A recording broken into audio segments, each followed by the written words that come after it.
नमस्कार साथियों, मैं आशीष आप सभी का बहुत बहुत स्वागत करता हूं आपके अपने YouTube चैनल हिंदी जगत में।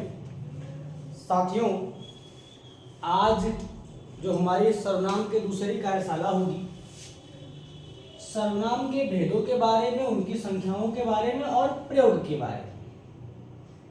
ठीक है साथियों, तो ये रहा सर्वनाम। एक तरफ लिखते हैं हम भेद और एक तरफ लिखते हैं साथियों संख्या। भेद 6 होते हैं साथियों, ध्यान रखिएगा। 1 2 3 4 5 6। पहला है पुरुष वाचक, अगला है साथियों निज वाचक, अगला है निश्चयवाचक,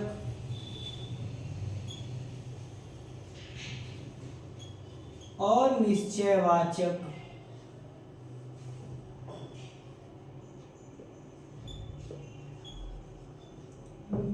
संबंधवाचक, और आपका एक है आखिरी जो है वो है प्रश्नवाचक। अब साथियों देखिए, इनमें कुछ मूल सर्वनाम होते हैं, उन्हीं मूल सर्वनामों की ही संख्या की बात की जाती है। जब भी पूछता है तो उन्हीं मूल के बारे में पूछता है।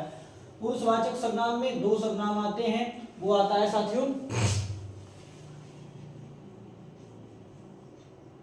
मैं, और एक होता है तुम। निजवाचक में आप आता है, निश्चयवाचक में यह वह, अनिश्चयवाचक में कोई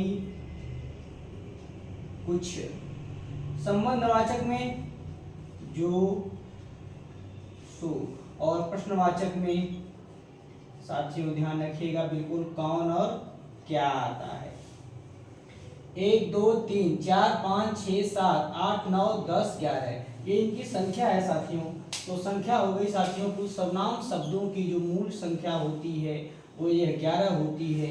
इसी 11 के अनेकों प्रत्यय रूप बनते हैं और उन प्रत्यय रूपों का भी प्रयोग होता है, और प्रत्यय रूपों को समझ करके ही हम इन्हीं में से चुनते हैं कौन सा प्रत्यय रूप किस सर्वनाम का होगा।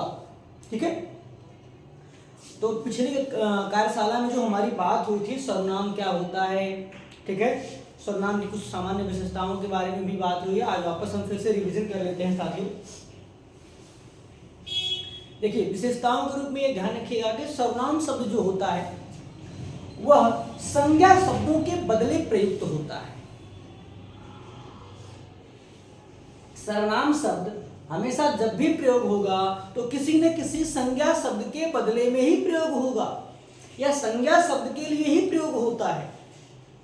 दूसरी बात साथियों, सर्वनाम शब्दों की संख्या 11 और भेदों की संख्या 6 होती है। जब भी आपसे विकल्प में पूछ लिया जाए तो ये ध्यान रखिएगा, संख्या जो होती है वह 11 और भेद जो होते हैं 6। रूसी विद्वान डिमिसिक्स ने इसमें एक संयुक्त सर्वनाम जोड़ा, उसे 7वां सर्वनाम कहा जाता है, माना जाता है, लेकिन वैयाकरणों ने, हिंदी वैयाकरणों ने उसे स्वीकार नहीं किया, स्वीकृति नहीं दी है। लेकिन जानकारी आपको रहे हमेशा, सर्वनाम शब्दों पर कारक और वचन का प्रभाव तो पड़ता है, किंतु लिंग का कोई भी प्रभाव नहीं पड़ता। ये उदाहरण के माध्यम से हम आपको बता चुके हैं साथियों। थोड़ा जुकाम है, ठीक है साथियों।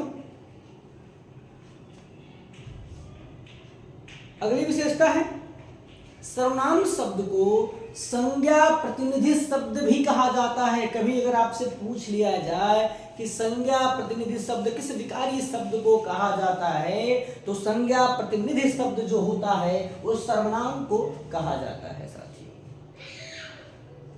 अब सर्वनाम शब्दों की संख्या फिर से ध्यान रखिएगा 11। सर्वनाम शब्द के भेद, सर्वनाम के भेद 6 होते हैं।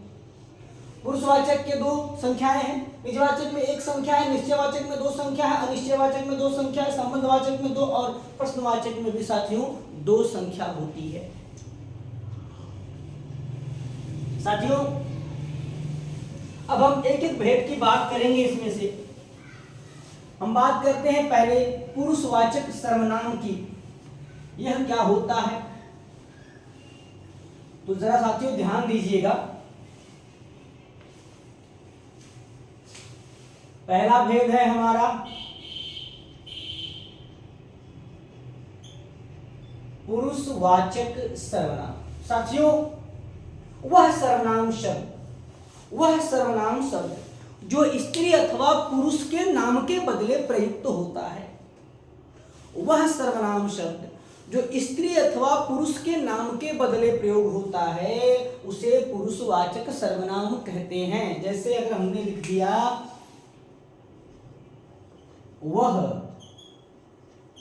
आया, या लिख दें वह आई। अब साथियों ध्यान दीजिएगा, इस वह के बदले हम यहाँ राम कर सकते हैं और इस वह के बदले यहाँ हम सीता लिख सकते हैं। साथियों राम आया, सीता आई, तो स्त्री और पुरुष दोनों के नाम के बदले यहाँ वह शब्द आ गया है। वह सर्वनाम जो स्त्री अथवा पुरुष के नाम के बदले आता हो, ऐसे सर्वनाम को पुरुषवाचक सर्वनाम कहते हैं। साथियों एक बात और इसी में ध्यान रखिएगा, बड़ी महत्वपूर्ण बात है साथियों। पुरुषवाचक सर्वनाम के जो होते हैं वो तीन भेद होते हैं। पहला होता है साथियों उत्तम पुरुष, दूसरा होता है मध्यम पुरुष, और तीसरा और अंतिम इसका है अन्य पुरुष। अब इनमें कौन कौन से प्रत्यय रूप आएंगे? पुरुषवाचक में तो आपने पढ़ा कि पुरुषवाचक का जो सर्वनाम होता है मैं और तुम होता है, किंतु जब पुरुषवाचक सर्वनाम के तीन भेद हो जाते हैं तो इन तीन भेदों में भी तो कोई न कोई प्रत्यय रूप होंगे सर्वनाम के, जिसके आधार पर हम पहचान कर पाएंगे ये पुरुषवाचक सर्वनाम में कौन से सर्वनाम है, उत्तम पुरुष का है, मध्यम पुरुष का है अथवा अन्य पुरुष का है।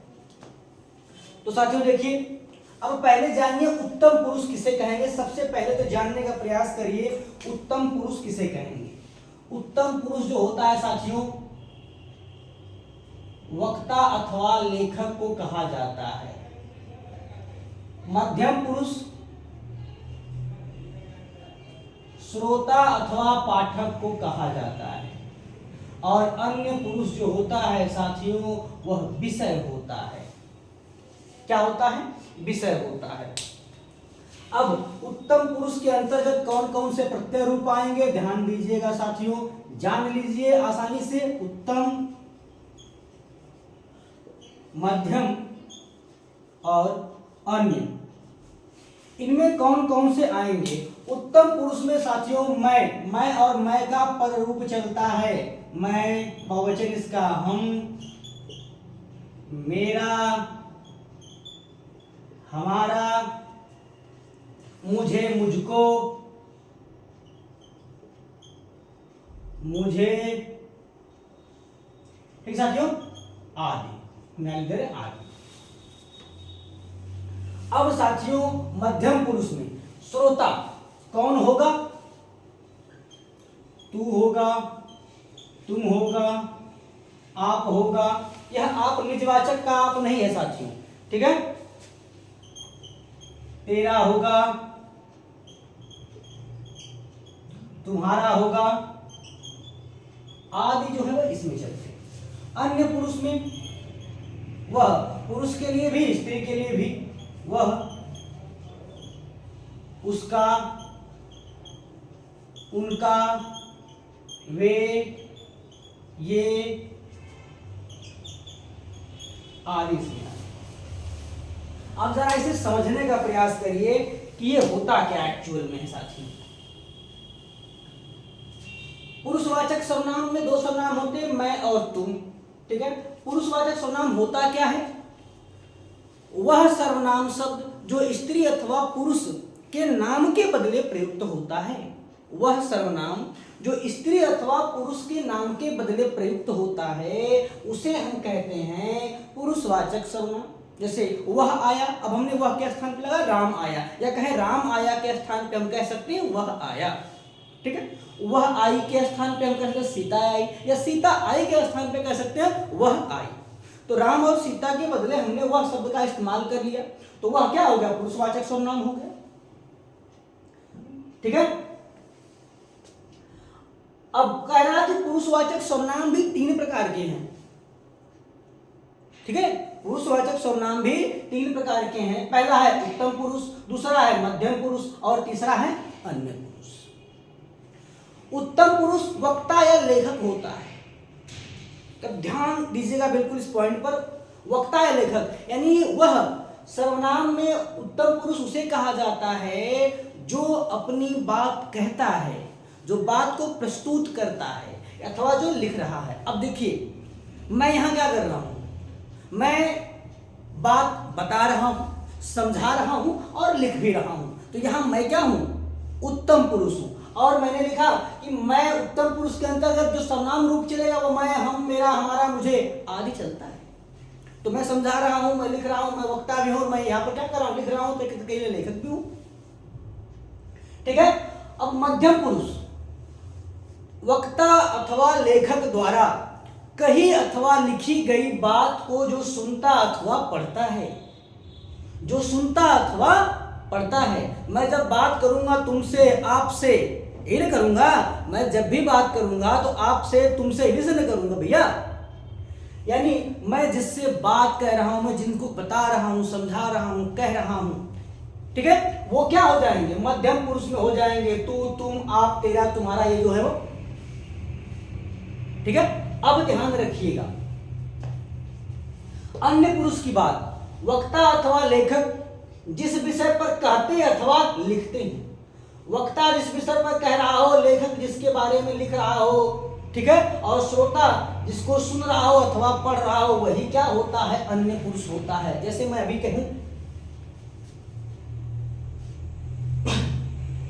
मैं आप लोगों को सर्वनाम के बारे में पढ़ाऊंगा या पढ़ा रहा हूं, तो मैं आपकी बात, मैं जो हो गया उत्तम पुरुष, आप जो हो गए वो मध्यम पुरुष, और सर्वनाम क्या हो जाएगा, अन्य पुरुष हो जाएगा। अब इसे उदाहरण के माध्यम से मैं आपको बता रहा हूं। एक उदाहरण लिखूंगा सर्वनाम, वहां सर्वनाम के स्थान पे मैं नाम भी चेंज कर लूंगा आसानी से। ठीक है साथियों,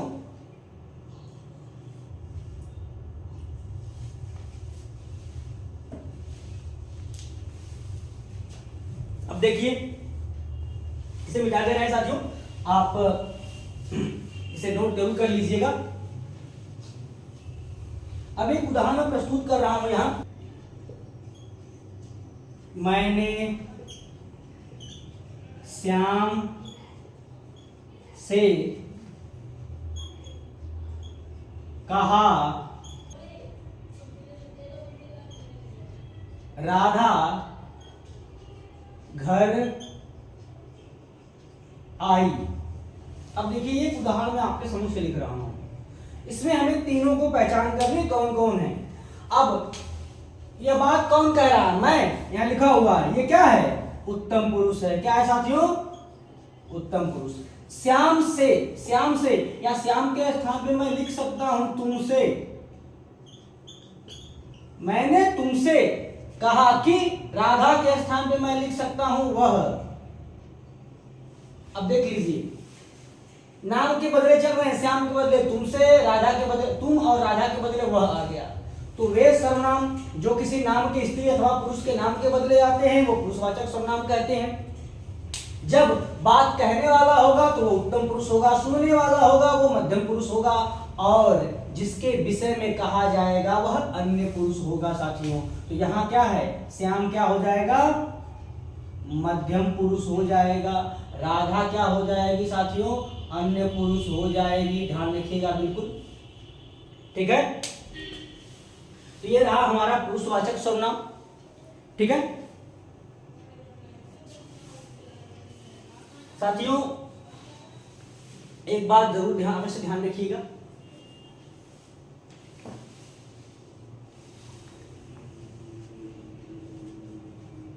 पठन की जो व्यवस्था है हमारे यहाँ, या जो शैली आपने अपनाई है पढ़ने की, उसमें थोड़े बहुत अंतराल तो चलते हैं साथियों, किंतु दीर्घ अवधि का जो अंतराल होता है वो आपकी तैयारी को शून्य कर देता है, या दीर्घ जो अवधि का अंतराल होता है वो सदैव शून्य लेकर के आपके पीछे दौड़ता है और गुणा करता है। जैसे हम गणितीय भाषा की अगर बात करें तो आप जिस किसी संख्या में गणित शून्य से गुणा कर देंगे तो वो संख्या का मान क्या हो जाता है, शून्य ही होता है साथियों। ठीक बिल्कुल वैसे ही लंबी अवधि का जो अंतराल होता है, जो भी लंबी अवधि का अंतराल होता है आपकी तैयारी में, आपकी पठन शैली में, पठन व्यवस्था में, वह आपकी संपूर्ण तैयारी में शून्य से गुणा करके आपकी तैयारी को शून्य कर देता है साथियों। कि पठन व्यवस्था में दीर्घ अवधि का अंतराल बहुत ही घातक होगा। गणितीय भाषा से समझ लीजिए वो शून्य है जो आपके संपूर्ण तैयारी में गुणा करने के लिए तैयार है, और यदि वो शून्य गुणा कर दिया तो तैयारी क्या होती है साथियों, शून्य हो जाती है। चलिए हम टॉपिक की तरह चलते हैं। ये ध्यान रखें, पुरुषवाचक सर्वनाम उत्तम पुरुष ये तीन भेदों में बटा हुआ है। उत्तम पुरुष, मध्यम पुरुष, अन्य पुरुष। उत्तम पुरुष वक्ता अथवा लेखक को कहते हैं, मध्यम पुरुष श्रोता अथवा पाठक को कहते हैं, और अन्य पुरुष जो होता है वो विषय होता है, जिस पर वक्ता बात करता है और जिसको श्रोता सुनता है साथियों। तो साथियों पहला हमारा पुरुषवाचक सर्वनाम जो है वो पूर्ण हो गई। अब हमारा जो दूसरा, तीसरा, चौथा और पांचवा, छठा है, इनके बारे में हम बात करेंगे साथियों। तो दूसरा सर्वनाम है निजवाचक, जिसका प्रत्यय रूप आप होता है। जब भी सर्वनाम शब्द किसी संज्ञा की या स्वयं की अवधारणा को प्रस्तुत करता है, जब सर्वनाम शब्द या जो सर्वनाम शब्द संज्ञा अथवा सर्वनाम की ही अवधारणा को प्रस्तुत करता है तो ऐसे सर्वनाम शब्दों को निजवाचक सर्वनाम कहा जाता है। निजता स्वयं खुद की बात करता है। उदाहरण से देख लीजिए, जैसे हम अक्सर आम बोलचाल की भाषा में कहते हैं मैंने काम नहीं किया, अपने आप हो गया। कहा ना, मैंने अपने आप कर लिया, अपने आप सीख लिया। तो वहां जो आप होता है वही निजवाचक होता है। अब मैं लिखूं, व्याकरण की दृष्टि से लिखूं तो क्या लिखा जाएगा, मैं आप सो गया। यहां जो आप है वह निजता का प्रतीक है, यानी मैं खुद ही सो गया, मैं स्वयं सो गया, मुझे कोई सुलाने नहीं आया था। या मैं यहां लिखूं, राम आप सो गया। एक ध्यान रखिएगा, व्याकरण की दृष्टि से आपको अच्छा लगे ऐसा वाक्य नहीं होगा, ठीक है। ये लिखा राम आप सो गया, आपको लगे वाक्य अशुद्ध है, जरूरी नहीं है भैया, जो आपको अच्छा लगे वही शुद्ध होगा, ठीक है। तो हमें व्याकरण के दृष्टिकोण को भी ध्यान रखना है। यहाँ लिख दीजिए राम आप सो गए, राम को किसी ने सुलाया नहीं, राम स्वयं सो गया। तो संज्ञा की अवधारणा स्पष्ट की जा रही है, ठीक है। और एक उदाहरण देख लीजिए साथियों,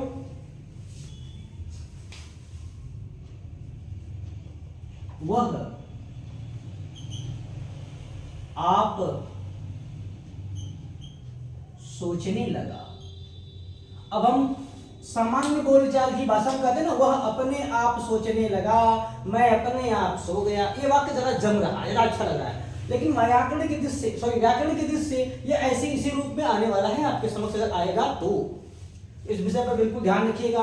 जब सर्वनाम शब्द संज्ञा अथवा सर्वनाम की अवधारणा निजता को स्पष्ट करता है तो ऐसे सर्वनाम को निजवाचक सर्वनाम कहा जाता है। इसका प्रत्यय रूप आप होता है, मैं आप सो गया, वह आप सोचने लगा।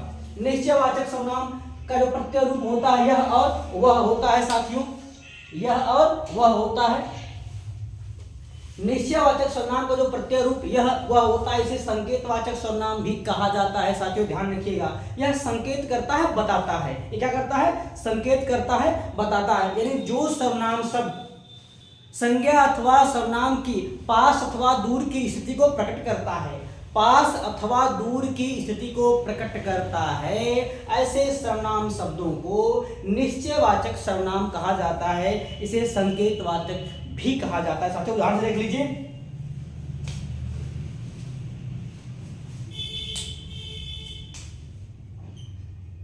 यह घर मोहन का है,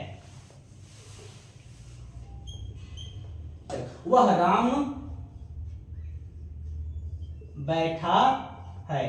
अब यहाँ केवल संकेत निश्चय ही हो रहा है, संकेत संज्ञा के बारे में ही, संज्ञा की दूर स्थिति को प्रकट कर रहा है वह शब्द, तो केवल यहाँ ये क्या हो गया, बिल्कुल। अब है अनिश्चयवाचक, वे सर्वनाम वाले शब्द जो संज्ञा की अनिश्चितता को प्रकट करते हैं, संज्ञा की अनिश्चितता को प्रकट करते हैं, यानी उन्हें ये नहीं पता होता है कि संज्ञा ठीक वही है या कुछ और, इसे हम अनिश्चयवाचक कहते हैं। जैसे इसका प्रत्यय रूप होता है कोई, कुछ,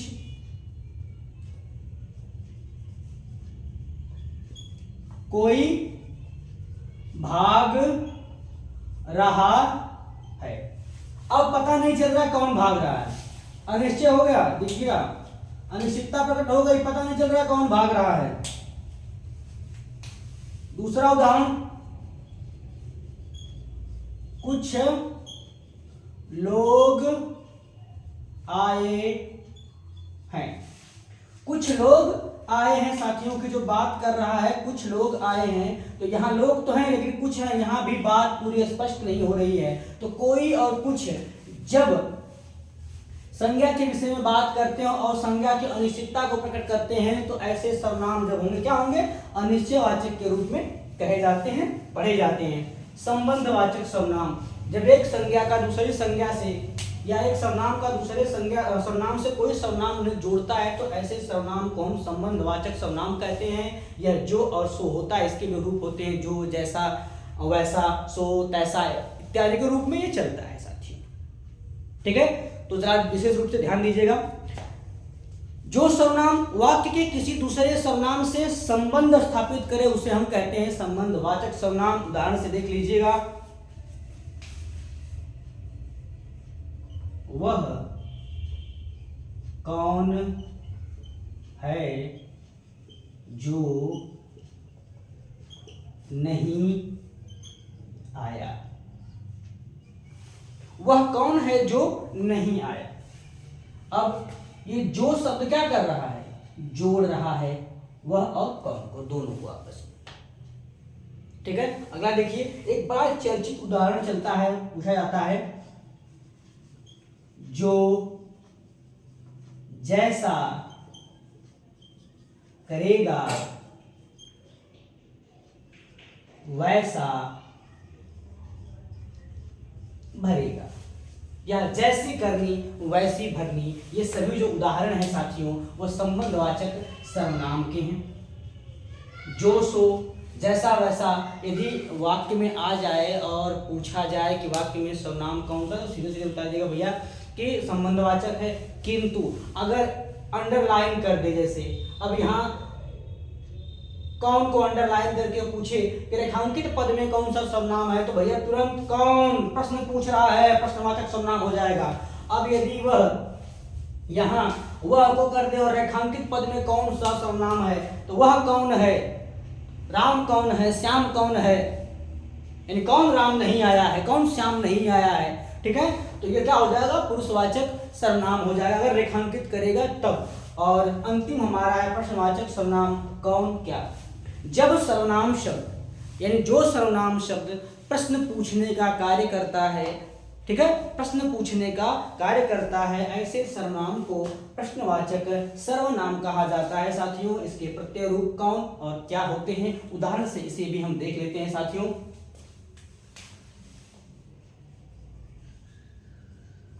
कौन लड़का आया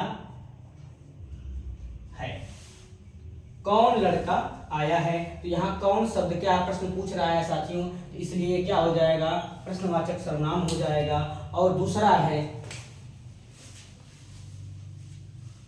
अब देखिएगा साथियों ध्यान से, यहां से क्या भागा है। अब क्या के स्थान पे और कौन के स्थान पे कोई ना कोई नाम या संज्ञा तो आ ही जाएगी साथियों। तो जब कौन या क्या इस संज्ञा के बदले आते हैं, इसीलिए ये क्या होते हैं, प्रश्नवाचक सर्वनाम कहे जाते हैं, कौन, क्या, ठीक है।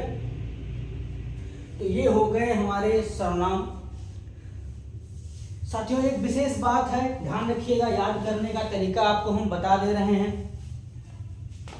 एक ट्रिक है, एक पद है जिसके माध्यम से आप आसानी से इसे जान सकते हैं कि कितनी संख्या इनकी है, और संख्या में भी आप आसानी से इनके भेदों को पहचान लेंगे। फिलहाल वो पद जो हमने बनाया है वो भेद के आधार पर ही है, और संख्याएं आप उत्तर जान लेंगे।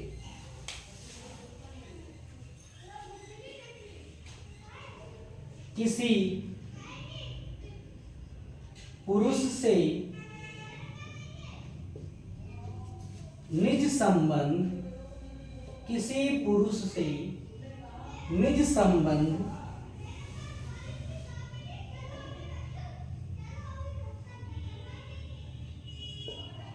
रखेंगे तो निश्चय अनिश्चय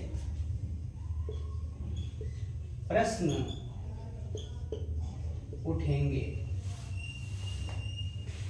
किसी पुरुष से निज संबंध रखेंगे तो निश्चय अनिश्चय प्रश्न उठेंगे। यहाँ हो गया पुरुषवाचक, निजवाचक, संबंधवाचक, निश्चयवाचक, अनिश्चयवाचक और प्रश्नवाचक। ठीक है साथियों, तो सर्वनाम के भेद के लिए यह पद आप याद रखिएगा, आसानी से आपको यह याद हो जाएगा।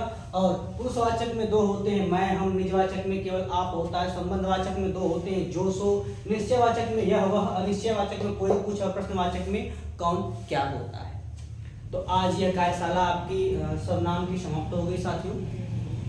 और जो भी साथी वीडियोस देख रहे हैं वो अधिक से अधिक शेयर करें अपने उन सभी मित्रों को जो हिंदी से किसी न किसी पाठ्यक्रम की तैयारी कर रहे हैं। ये उनके लिए बड़ा ही लाभकारी होगा। जय हिंद, जय भारत।